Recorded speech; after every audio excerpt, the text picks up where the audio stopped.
You're listening to the Business Wealth Impact Podcast, your source for empowering information and cutting-edge ideas from the world's top minds. I'm your host, Jeanne Amlour, founder of seven-figure coaching company, Jeanne Amlour International. Join me on a journey to unleash your potential and create your highest success. Welcome to Business Wealth Impact. Hello, and welcome to Business Wealth Impact. Today we have Kelly Kinnebrew, who's an organizational psychologist, and she helps leaders and teams to be more successful. Welcome, Kelly. Thank you. Great to be here. Awesome. Okay. I'm very happy that you are going to speak about this subject, how to manage Gen Z. And then we're going to talk about the mental health collapses and all that with leaders. But first of all, please could you share with us how to manage Gen Z? Because you have some insight here. Yeah. And first of all, to set it up a little, generations are a real thing. They're not the only thing, but they're a lens through which we view the world. And so, I mean, that's one of the first questions I get. Well, wait a minute, generations, is that over? It seems like they're a lot the same.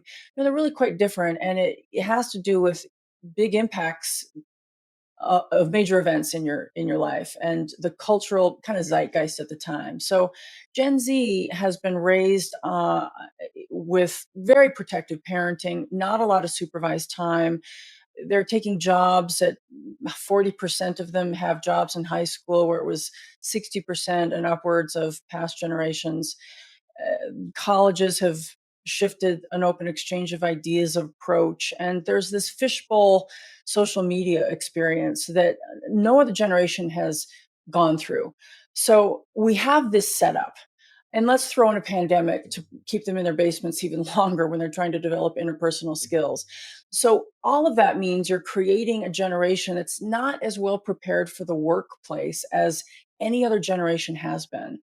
They also struggle as a group with how to deal with conflict face to face, voice to voice, and the impact of the standards that social media has created. Yes, it hit the millennials, but it really came into full gear with Gen Z. So if you're managing Gen Z, there's just the first thing to realize is you're going to be slowing down to speed them up. So it's recognized that there's a maturation and a readiness for the workplace that's not there compared to other generations. Now, you can get mad at that and you can get frustrated, or you could see it for what it is and say, how do I make good choices of who we hire? How do I give clear and specific feedback soon? But how do I do it in a way that can be heard? One manager I worked with who changed their approach, said, listen, I used to get frustrated with these Gen Zs. And then I sat back and spent some time empathizing with their plight. And I still get frustrated, but now I actually tell them, listen, I'm a little frustrated, but I understand that you need some extra effort. It's fine. I'll help get you there. And the standards are still high. I mean, the problem we have when we don't keep the standards high is we're saying, I will lower the standards for you because I don't think you can level up. That's not a good thing to pass of messaging to anybody. So keep the standards high. No A's for showing up. It's A for actual effort. Okay, I love all this because this is just a really, a very realistic insight with no blaming. There's stuff that went on, and that will affect a generation and people, obviously. So we are just in that. But what you said was very interesting because recently, I discovered that the formula for high achievement is high level of support and high level of challenge, I think that's right. right? So you agree with me on that, right? Yes, absolutely. Right. So that doesn't mean, oh, we're going to baby you and we're going to actually send the message that you're pathetic and you're incompetent because we don't trust you. What we're going to say is, hey, you can do this.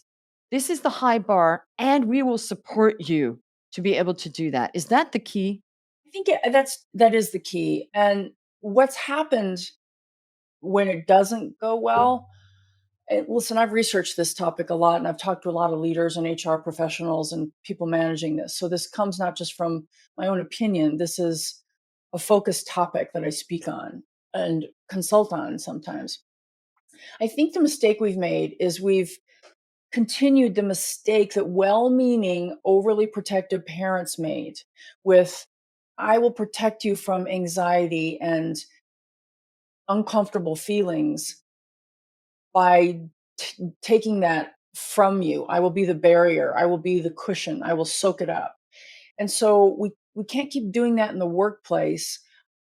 And more than that, if you keep doing it, it creates a sense of incompetence by the very nature of doing it. So it just continues the cycle.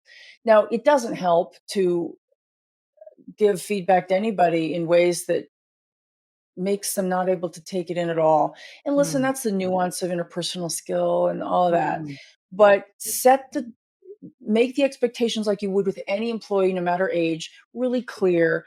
Probably with Gen Z, much more specific. And you'll mm, need to repeat those specific what great behaviors look like for this thing we need to do. And it'll mm, have to be said more than you've said to other generations, probably. mm, So over communicate, but let them know, I know you can do this, and that's why I am not backing off on the expectation. mm. Now, why are they having to have things repeated? Is it because the attention level is so small because of social media? That's a great point and a great question. I think partly, yes, it's we've cultivated a low attention span culture Mm, with Instagrams and TikToks and all that. That's part of it. But I think it's more than that. It's searching the horizon for any sign of who I am is not okay. So mm.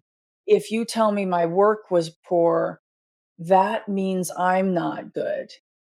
Oh, So that's a much deeper cut there.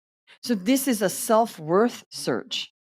This is their operating system is on the high alert to be searching like a spider, the spiders that to search for, is this a message that I'm not worth it?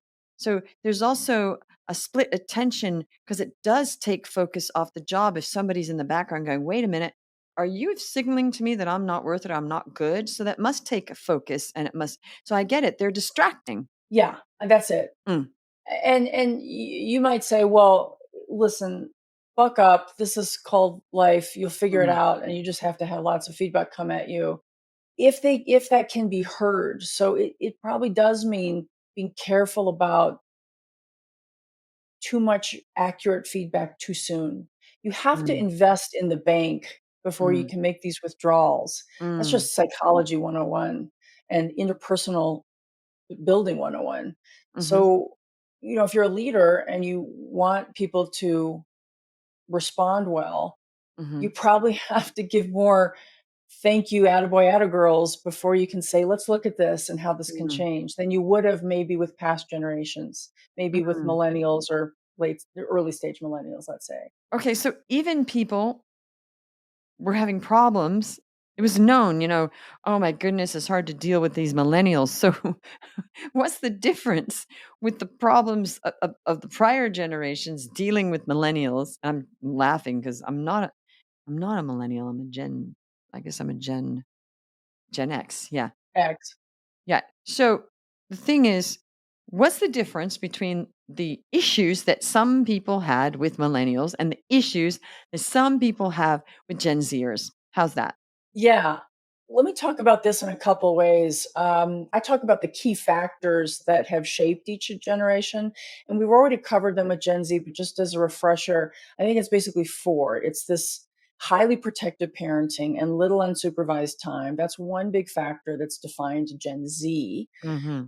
The colleges that have moved away quite dramatically from an open exchange of ideas, that's point number two.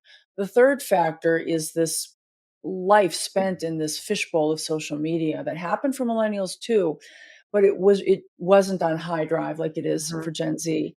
And then the fourth factor for Gen Z is this change in societal discourse and in the demographics. We see the most demographically diverse population in Gen Z that we've ever had. They're also the largest generation in numbers our country's ever produced by Mm. a fair margin.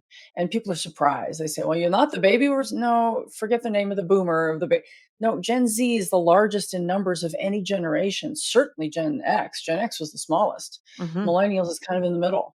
Mm. Uh, so you have a large portion of people that are also social contagioning each other with Yes. ideas very quickly on social media.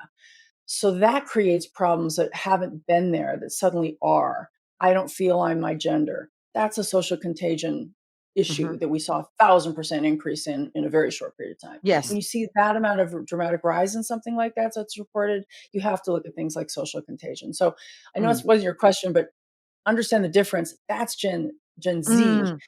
And then millennials have another set of factors that shape them. And we can think of these as five factors. One is this self esteem focused parenting, this rise of individualism.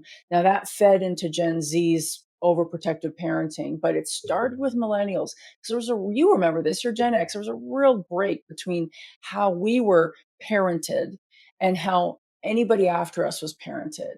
It was kind of an overcorrection on the part of Gen X to not being seen. We were largely ignored. And I would say every other generation was ignored too, but Gen X was the first one to know what it was to be ignored and to have a different expectation of parents. I mean, the phrase Mm. parenting was not invented then. That was not a Mm. verb in the dictionary. That came upon us with millennials. The word happened. Mm. Oh, parenting is actually a job, and maybe there are things we should do that fall Yeah. under that heading of parenting. So that was new for millennials. So then we had this, well, we love this job. Let's go give them self esteem like crazy and give them rewards for showing up and blue ribbons for anything. And that's going to create a sense of self that we didn't get as Gen Xers and anybody else. And we kind of resent that a little bit now that we know to resent it. So we will, and we're going to overcorrect. So then you have that first factor of millennials, this rise in uniqueness that's very American, very, I want to be super special, and my kids should damn well be super special too. So there's that. Kelly, that was the hands down best little description of all of this tied up. I've never heard anybody encapsulate that so well in so few words. That's it. Oh, good. No, I no, think really, that's that was it. brilliant. I'm just soaking this up. That is so brilliant. And you're making me laugh because I thought about this the other day and I said to my daughters, I said, do you realize that parents used to just have kids? And that was kind of it. You had kids. And well, whatever kind of happened, you had a religion or you didn't, and you taught them certain things, but it wasn't like a job. It was like, you get what you get, and you're going to do what your parents did, and or you might understand that what they did wasn't so great, so we'll do the opposite. That was kind of like wasn't it that the opposite thing? And It's a pendulum swing. It's what we yeah. do. Yeah, that was it. So I said, this thing of parenting and what it is, I said, this is a new thing. I was telling my daughters that. Yeah. They said, oh, really? I said, oh, yeah, no, in the old days, you just had kids. For millennia, you just had kids, right? And it was just the cultural stuff and the traditions, but there was no, oh, sweetie, what would you like? No. So, now how does this tie in to all okay, I'm getting this, but how do we tie this into the new whole grit thing going on? Like, gotta be gritty, this whole resurgence of resilience and grit. Is that not for Gen Z, or is that the millennials that are listening to that only? Are they listening to the whole grit discussion? Oh, yeah, the book was great. Great book by Duckworth, Grit. Yes, this is relevant, I think, in my estimation of this, in this way. Jonathan Haidt's work, a lot of people have read the book, The Anxious Generation. He's not the only one to point out the fragility issue with Gen Z. And to be very clear, they're not Gen Z is not, and to some extent, millennials are not hardwired to be fragile. Mm. They were parented to be fragile. So they can undo that. And that is why the depression and the anxiety kicks into full gear very often in their 20s, because now they don't have parents protecting them from the impact of the world. So now this is bumming them out. It's back on their heels, and they don't have the tools to handle the emotion regulation that they need by that point. So then you see the delay in maturation. So grit comes in with a solution, Mm. and it's a solution for leaders, and it's a right one to bring up. What do leaders do with that concept? Well, they might have some regular conversations or semi regular with especially your younger teams and say, there's a concept called grit. What do you think that means?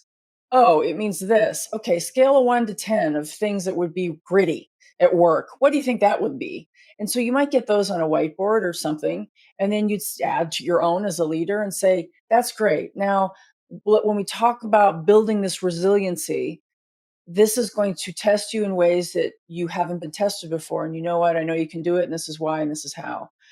It doesn't mean an attack on your character. To that point you made earlier about a character assassination, that's not what this Mm. is. Boy, Mhm. it can sure feel like that when you haven't had enough of that developmental feedback when you're growing up, as lots of them have not. And then suddenly you're getting real feedback that's true. And Mm. before, that wasn't the truth. You were getting a rose-colored truth, and so you haven't had to be gritty. But Mm. that regular, "This is how life is, and it's okay, and you can be equal to the task," that messaging that needs to come ideally from parents and school, but certainly from leaders of Gen Z, has to be a constant drip. And then it is up to them whether they say yes to that or not and step to the plate. And they might not in their 20s. It might be their job by the time they're 32 or 33 where they really go, you know what? It was a tough ride, but now I'm ready. I've got some grit. I've got some resiliency skills and tactics I've practiced with. I've gotten feedback about great things that I already do well. I've got a short list of the things I'm working on that I'm actively taking a hold of Mhm. and learning how to do better at that. And I've got a group of peers, a Mm. cohort of peers that help each other to keep going and level up. Mm. So it's so interesting because I didn't know that that's kind of something you dealt with. It seemed to me like the remedy somehow. What I found is the whole Gen Z generation, it's not even just Gen Z. I think millennials are doing this as well, and even people older. There's been a social contagion around the word aligned. It's just not aligned. Okay. And what Mm. I see that as the real cop out when people are uncomfortable with anything that challenges them emotionally, mainly emotionally, they just cop out and say, "Oh, that's just not aligned." Have you noticed that at all? Yeah, give me more example of this because I'll probably smile and Okay. it will help. So like Keep going. in business, if people are challenged to do stuff that's uncomfortable, like actually market their businesses, they short circuit, they go back into their fear, but then they say, I don't want to do this because it's just not aligned with how I want to be. Meaning they aren't gritty, they're afraid of being rejected, they're afraid of marketing, but it's always, and I've noticed this, under the words, it's just not aligned or it's not in alignment. And this is a catchphrase. Did you not know this? Yeah, I know I've heard of it, various versions of this. Yes. Yeah, I think this is another actually tell me if this resonates with what you just said, Jean, because it might not be exactly on the path. Mm. But I get a little hot and bothered about the use of the word authentic. Yes. They're interchangeable. Yeah, right. It's, Yes. well, I don't know. I just need to be my full authentic self at work. And I'll say, no, that's the worst advice you've ever heard. Exactly. But that is No, like don't do that. saying, I mean, authentic is a word that I can't take anymore. Okay. No. I mean, what do we say? The real deal. I mean, we know what we mean when we mean it in a good way, but that's another one. But it's sort of they're closely related because it's not aligned because I want to feel more authentic, meaning I don't want to push myself past any uncomfortable barriers at all. So, but it's packaged so they feel good about themselves instead of saying, I'm scared to death and I don't want to do that because that really scares me. And wow, whew, what a challenge. No, let's go through those emotions privately, but let's tell the world it's just not in alignment. It's not in the life. Yeah, I have an example about that. There's a leader I'm working with right now, and he's gotten really positive feedback from the people that work under him and for him. And he's at a C-suite level, so he has a big team and teams of teams. And when I did the 360 interviews to assess his leadership capabilities and help figure out how to coach him on what's next, the feedback was, "Oh, I'll just pick a name, Joe. Joe is fantastic at giving us clear, specific feedback. And this comes from the younger folks. Maybe they weren't Gen Z, but they were certainly millennial. Mm, And he's right at the upper edge of millennial to Gen X. He gives us always very quick feedback. Sometimes it's very direct. But you know why I can take it is because two things. I already know from 1,000 little data points and ways he's invested in me that he has my best interests at heart. And he cares. He cares, and Mm, that's why he's doing this, and he tells me that regularly. And then the second reason that I can take it is because he tells me, not too frequently, but as is relevant, the couple of areas that I'm really shining and that I should even shine more at. So what he's not saying is, come to work and I'm going to give you feedback in 6 and 12 months. No, mm, no, no. It's feedback right away after every presentation on what it could be better. And you are already doing well and you need to do a lot better and this, that, and the other. And we'll try again and it's going to be okay. But that also requires, on the receiving end of that, a sense of self and ego strong enough to hear it. And as a leader, you can't create that. You just, yeah.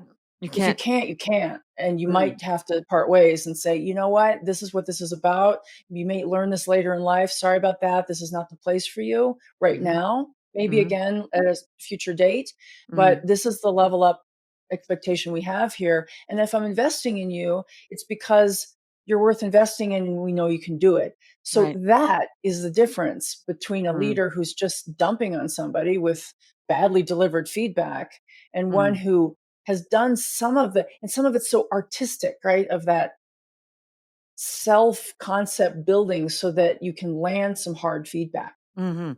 Yes, that they're not feeling threatened by it or completely demoralized because it wasn't great, right? Now, what about the other thing? What about this? Tell me about what's going on with mental health collapse. Is it the C-suite mainly, or just business in general? Mhm.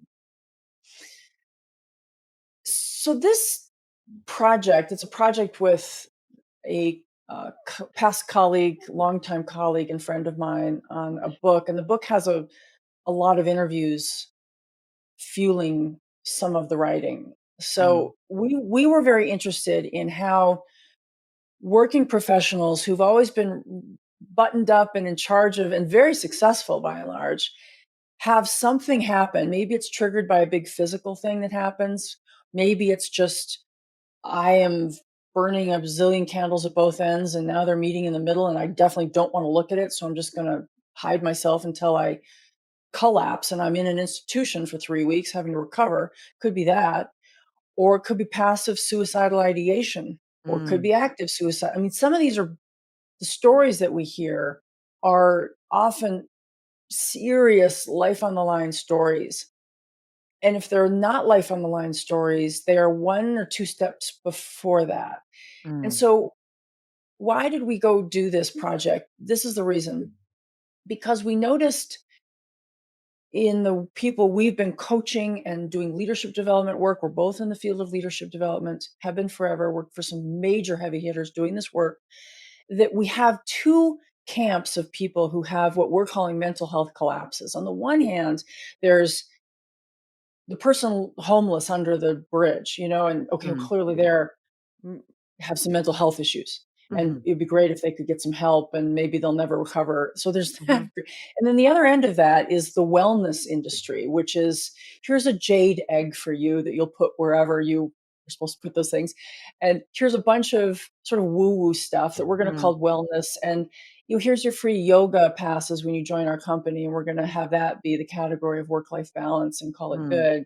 And so in the middle, there's this unaddressed population of people, largely, but not always, maybe middle millennial, if we're talking about gens again, and upwards, uh, who are leading people who have led their lives really well, who don't resonate with either description because they're too extreme or too ineffective. And they have to figure out how to get through this thing. My co-author has gone through some major collapse. I have in my 20s, quite early, depressive episodes. I was suicidal. I didn't understand what was going on. Honestly, I'm not sure I still do, but I have much more insight into what that was about now than I did. And the leadership lessons for this are extraordinary. So we look forward to talking about that in the output of the book and saying, and these are all talking to people who've come out the other side of something quite mm. quite bad. It's a collapse of some kind. They had to maybe take short-term disability from work, or maybe not, but they really struggled, and they had Mm, to help other people to help them. And if you are a leader and a really in charge person in your professional life, it is a very difficult thing to do, to ask for help, to help other people to help you, and say, listen, I'm going to sound very articulate, Dr. X or Y, right now, describing my symptoms. And don't let that fool you into thinking they're not as serious as they are because I can talk about them so well. Because that's also the thing you get. mm, So this is an unacknowledged, very needed group of people who aren't really talking to each other, but have a lot of advice to give. so interesting. So, is there a bigger problem now with the mental health collapse in the workplace? Has it gotten bigger? I think it's not, the data will say it hasn't gotten dramatically bigger. I think Mm, it's just never been acknowledged as one to begin with. Because I've mm, looked at the data on this, and working professionals past, let's say, the age of 35 aren't seeing a dramatic rise in not being able to do their jobs. They're figuring out ways to do it. They're just, and if anything, they have more access to solutions, mm, whether that's some short-term hospitalization, or it's just medical management, or it's a lot of talk therapy, or it's changing jobs to something a lot less stressful for a while, or whatever it is. It's just now there's more of a acceptability, of course, to bring it up. That's with a lot of things, but it's more of, I think there's something in there about struggling with our evolving definition of work-life balance, work-life mm, blend. And I think it seems people are wrestling with that more. mm, This is a pendulum swing conversation again too, I think, because you used to not look at this and just buckle down and get the job done. Gen X and above, we were raised to do that. Anything after that was talking about mental health and work-life balance. And that, I think, was too much of a pendulum swing to the other side. You can't ask for this work-life balance until you have leverage for it. And that takes some time working. And mm, there isn't probably a concept of balance. Honestly, you mm. can't have everything right now. You can have it at different parts of your life. Exactly. I never understood that. I thought, where is the balance? Is it the balance within a day? Is it the balance within an hour? Is it to Yeah, me, I've never understood that. And there is no real balance. It's more like just harmonizing it. And actually, Tony Robbins talks about that. And I was the first time I heard that, I thought, now that's something I can get my mind around is harmonizing. But I also feel like I was thinking as you were speaking, like how much work do we need to do that we should feel that we're not overworked? And there's this with entrepreneurs at the moment, which sort of is relating to people in the workplace. I've noticed is that there's like this idea that I mustn't work too hard because all those other people over there are telling me they're working 4 hours a week, which is completely wrong and ridiculous, right? isn't that book, The 4 Hour Work Week? The guy's a workaholic that wrote that. He admitted it. He's That's just the title. Yeah, So, Tim Ferriss. So, the yeah, point is, I feel like there's a lot of confusion about what should I want or what is acceptable. And gee, I know I'm working, and you get people that are unrealistic that don't know any better say, well, Jean, I shouldn't be working that hard. I should be only working 2 hours a day and should be a millionaire. And I'm thinking, no, who told you that? So there's this confusion about what is balance, what I want a piece of that, and maybe got the bar too low because maybe, I should just be working every week of the month and have 3 weeks off and be so do you feel like there is that confusion about what do we want, what should we want, and how do we get it? absolutely. It's very well said the way you just said that. We just had a graduating class happen, and you know how LinkedIn puts out these requests for anybody want to record a 2-minute advice for the new grads, whether they're college or high school grads. And I put one together like a million other people. And mine had this as a central component to it. It was, let's disabuse you of this fiction that you've been taught that there's can be a balance and that you should have other parts of your life as important as this.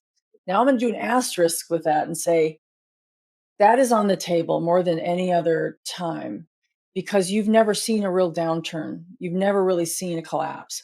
'08 impacted millennials, not you. And it wasn't the biggest collapse we've seen in our history of Mm. working professionals right now in the workforce. So you have the luxury of thinking about these things when every other generation wanted to think about these things too, but couldn't. So that's the first humility point. The second is you've been taught that you are naturally more talented than other people, and all the research says that. I mean, the number of times in books saying, referencing I, and surveys saying, I expect to be a millionaire by the age of 40 has gone up dramatically in survey research by Pew in the last 30 years, many times over, many times fold. So this fiction of I'm going to be able to do more with less is a thing I would and have said in any advice to new grads. You've been taught this and it's wrong, and I'm really sorry. Now, that said, if you want to take your 20s and have some fun, who am I to say it's not going to pay off for you later? And most people build their businesses or in their 40s and 50s that are entrepreneurs mostly. So Mm. fine, just know that there's a cost to that. There is a trade, and there will always be people who are working harder than you, earlier than you at life, and they're probably going to see a more successful outcome if that's what you're after. But Mm. understand that and I think all this relates to that gritness you brought up before, Jean, Mm. right? It's like this, well, I don't think I have it in me to work really hard, not get all the sleep I want every night I want, not have my social life catered to and Mhm. addressed. And you actually have more in you than you realize, and you are able to focus on parts of you at different phases of life. And when you're young and under the age of, let's say, 40, 45, that's the time. Your body can do it, your mind can step up and learn a lot. You have energy. Think about the trade you're making with that when the goal is, well, I want to be a self-actualized human and be the same person every place I go. Mm. I'm an anomaly because I did have I sort of was a artist type. I went to college, was a fashion designer. I didn't like it. Oh, It was like so materialistic, and I'm like, no, I just want to travel. I want to be an actress. So I was living in different places. I lived in Paris in a garret like Mimi and La Boheme with no money, and I experienced actual poverty, and I experienced a lot that I never regretted. Okay, I didn't have any money, but I learned a lot about art. I met fascinating artists and people, and I became much smarter because when you live in other countries, you become way smarter. Language and negotiating and figuring stuff out and critical thinking, you actually just become smarter about survival and grit and everything. see, but I would argue that that was working hard. Like It you were was. saying, I'm investing in me and being in new places that are totally out of my comfort zone all the time. The language is different. That's an education in the world. Oh, yeah, it wasn't easy. I'm not saying it was Yeah. easy. No, not at all. It was not like, it was no picnic. And it was hard work. And thank you. You're actually right. My friends used to say that. I said, well, but I'm not like a lawyer like you. And they're like, what you're doing is way harder. So it was hard. You had to code switch every day. Oh, How every many times? moment, even just being in different I was in France for 6 years, and you just, you know however I'm envious. I wanted that. I did some immersion language training in yeah. France right after college, but I didn't have what you did. That's what everybody should No, do. no, what I did actually was I found out as I went along, life, and I'm thinking, "Oh my gosh, I'm not very successful and my friends are and blah, blah, blah," and then I kept moving along, and at one point I thought, "Wow, I actually had a really good education." Really in many ways. And I think that equipped me to become very successful when I started becoming very successful at the age of 54. I don't know if you know this, but There we go. I became a millionaire because I just decided I got to change this. I was a single mom of two because I thought I have to make this work and do things. But it's true though, I had a lifetime of learning a lot to do that. And I wasn't sitting around. So yes, there is value if people want to experience and travel and do things in their 20s. They will never regret that. They won't because you're still young enough, unless you want to get married early, depending on the people. I didn't. So that's interesting you said that because, I think about that now and I think I was working hard. But you made me think of something hilarious, which said it all. There was a Korean drama about these Gen Z doctors, and it was hilarious because I forget what it was called, but something about hospital. And the whole show, this Korean drama, which is airing now, was showing you all the issues that the hospital was having with the Gen Zers as doctors. There's the way they would have private conversations about how they had to handle them. And one of the funniest scenes in it was this person had been to college. She'd gotten her, everything, medical degree, years. She started working that just wasn't for her. And she goes to the bank and she's in debt and she's sitting there and she goes, they said, you got to pay your debts off. She goes, working is just not for me. And I just thought that was so funny. Working is just not for me. Okay, then. What do you What's your do? plan? There was no All plan. right. It was so funny No because it plan. sort of encapsulated all of that. And the bank's like, well, we're sorry, but you don't say that in Korea. And it was just so funny to me because in some way, it's almost kind of like what some Gen Zers, they want to work, but it's sort of like, it's not on my terms. I don't think I'm going to do that. Right? Yeah, it's kind of that. Yeah, that could be the case. Kind of interesting. Listen, this has been fascinating, and I thank you for turning up. Kelly, what is something you'd like to leave people with, whether they're Gen Zers or not, just people? Surely you have some idea about the world in general with the different generations mixing and dealing and coping and getting along and harmonizing and succeeding. What's one mindset you want to leave people with? A very helpful mindset for anybody, no matter what generation that you're sitting in, is to not go right to the, let's say it's a frustrating outcome impact. Take a minute to think about what fed that. And not as a means to excuse or lower a bar. It's just take a minute and think about what might have brought this person to you with this way of doing things. When I talk about that, and a lot of people do, oh, okay, let's be compassionate and empathetic, and everybody's heard the advice there. You, it is not a message to say lower the bar, and Mm, sometimes it's interpreted that way. Don't do that either. You can do both, and you can think of this as a polarity. On the one hand, it's too much direct feedback that hurts, and people won't act on it because they get defensive. And the other side of the polarity is not enough feedback and mm, you're not raising or there is always a overdoing or underdoing something. So I would think when you're figuring out the right mindset, understand what's being presented to you, ask a couple of questions that are openly empathic to understand, and then make the expectations reiterated and clear again. And mm, that's going to work for anybody you're working with. And mm, then critically let go of control. You can do your very best as a leader, and anybody who's working for you and with you has their own agency of showing up or not. And let mm. that be the case. Okay, words of wisdom. Thank you so much for turning up. This is fascinating. And thank you for listening or watching. If you really like this, please give us a 5-star review wherever you're hearing this. And we'll see you on the next episode. You're listening to the Business Wealth Impact Podcast, your source for empowering information and cutting-edge ideas from the world's top minds. I'm your host, Jeanne Amlour, founder of 7-figure coaching company, Jeanne Amlour International. Join me on a journey to unleash your potential and create your highest success. Welcome to Business Wealth Impact.